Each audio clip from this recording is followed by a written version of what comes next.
I'm in between sessions, and while I know we've all done this before, I just wanted to share 3 things you should never do when your partner shares you hurt their feelings.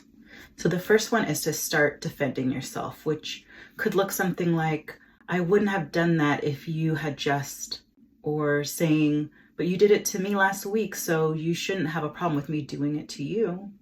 While defending yourself is a protective stance, and you may feel validated in your reasoning, the moment you start defending yourself, you essentially are justifying your actions, and in a way, invalidating your partner's hurt feelings, which should be the focus. The next thing you shouldn't do is to start placing the blame or judging your partner, essentially saying things like, you're just too sensitive, you have a problem with everything, or even calling them crazy or worse, and telling them there's something wrong with them. Now, if your intention is to make your partner feel like you're not an emotionally safe person, then yes, keep doing that, please. And the last thing is to try to fix it and go into problem-solving mode. This can seem like a good solution, right? It's natural to want to figure out how not to do the things that hurt their feelings in the first place.